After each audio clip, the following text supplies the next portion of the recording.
সকাল 8টা 5 মিনিটে আগুন নিয়ন্ত্রণে এসেছে। আসলে আগুন নিয়ন্ত্রণে আসার মানে এই নয় যে পুরোপুরি আগুন একেবারেই নিভে গেছে। আগুন নির্বাপন যদি বলা হয়, যেটা একেবারেই নিয়ন্ত্রণে বা একেবারেই আগুনের যে উৎসগুলো ধ্বংস করা বা একেবারেই নিভিয়ে ফেলা, সেটি করতে কিন্তু এখনও সময় লাগবে।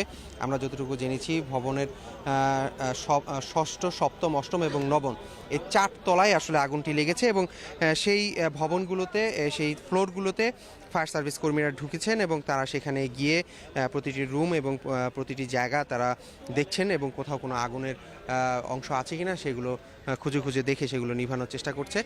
প্রায় বলা যেতে পারে অনেকটাই নিয়ন্ত্রণে, এবং আনুষ্ঠানিকভাবে হয়তোবা ব্রিফিং করে সেটিও জানানো হবে। তবে এখন পর্যন্ত ফায়ার সার্ভিসের পক্ষ থেকে এই ধরনের কোনো তথ্য আমাদেরকে জানানো হয়নি যে পুরোপুরি নিয়ন্ত্রণে এসেছে। আমরা যতটুকু জেনেছি যে স্বরাষ্ট্র উপদেষ্টা কথা বলেছিলেন এবং তিনি জানিয়েছেন যে ঘটনার তদন্তে একটি কমিটি গঠন করা হয়েছে এবং কমিটিকে হয়তো একটি নির্দিষ্ট সময় দিয়ে দেওয়া হয়েছে। সেই সময়ের মধ্যে তাদেরকে তদন্ত প্রতিবেদন দেওয়া হয়েছে। এর আগে আপনি যেই সংবাদটি বলেছিলেন যে রাত 1টা 52 মিনিটে ফায়ার সার্ভিসের কাছে এই যে ভবনে আগুন, সেই ভবনে আগুনের তথ্যটি যায় এবং ফায়ার সার্ভিসের প্রায় 2 মিনিট পর, তাদের দাবি যে 2 মিনিট পরেই তারা ঘটনাস্থলে উপস্থিত হয় এবং একে একে প্রায় 19টি ইউনিট এখানে কাজ করেছে। এখানে যে অত্যাধুনিক লেডার আছে, সেই লেডারও এখানে প্রবেশ করেছে এবং সেই লেডার প্রবেশ করাতে গিয়ে কিন্তু সচিবালয়ের গেট পর্যন্ত ভাঙতে হয়েছে।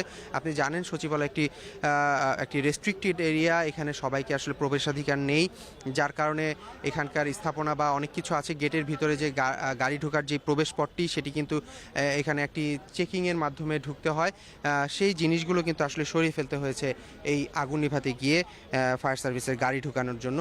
এবং এখানে যারা প্রত্যক্ষদর্শী আছে, প্রথম যারা আসলে আগুনটি দেখেছেন, তারা বলেছেন ভবনের দুটি দিক থেকে একই সাথে কিন্তু তারা আগুনের উৎস দেখতে পেয়েছেন। একটি হচ্ছে পশ্চিম অংশ আর একটি হচ্ছে পূর্ব অংশ। দুটি অংশে একই সাথে তারা আগুন দেখেছেন। পরবর্তীতে ফায়ার সার্ভিস আসার পর মাঝখানের অংশেও তারা আগুন জ্বলতে দেখেছেন। এটি নিয়ে আসলে জনমনে বা এখানে যারা প্রত্যক্ষদর্শী আছেন তাদের মধ্যে একটি শঙ্কা কাজ করছে, আসলে এটি কোনো নাশকতা কিনা বা কেউ এখানে আসলে আগুন লাগিয়ে দিয়েছে কিনা। এ বিষয়ে আসলে ফায়ার সার্ভিসের কাছেও প্রশ্ন করা হয়েছিল। তারা যেটি জানিয়েছেন, আসলে এটি এমনও হতে পারে যেটি ইলেকট্রিক শর্ট সার্কিট থেকে হয়েছে। শর্ট সার্কিট হলে একই সাথে এরকম একাধিক জায়গায় আগুন লাগে। এই তথ্যটি কিন্তু ফায়ার সার্ভিস আনুষ্ঠানিক যে সংবাদ সম্মেলন করেছে এবং গণমাধ্যম কর্মীরা যখন এই প্রশ্ন করেছিল, তারা কিন্তু এ ধরনের কথা গণমাধ্যম কর্মীদের জানিয়েছেন। তবে তারা বলেছেন যে তদন্ত শেষ না হওয়া পর্যন্ত আসলে বলা যাবে না যে আসলে কি কারণে আসলে আগুন লেগেছে। তো এখন পর্যন্ত আসলে আমরা দেখেছি যে মোটামুটি অনেকটাই আগুনের কিন্তু কোনো ধোঁয়া বা শিখা আমরা এখন নাই বললেই চলে, একেবারেই অনেকটাই নিয়ন্ত্রণে চলে এসেছে। ভিতরে কাজ করছে এবং ভিতরে আসলে কিন্তু কাউকে প্রবেশ করতে দেওয়া হচ্ছে না। শুধুমাত্র যারা কাজ করছেন এবং এখানের যারা সংশ্লিষ্ট যারা আছেন, সচিবালয়ের কর্মকর্তা কর্মচারী, একেবারে ঊর্ধ্বতন কর্মকর্তা কর্মচারী, তারাই শুধু এই ভবনটিতে ঢুকতে পারছেন এবং তারা দেখতে পাচ্ছেন।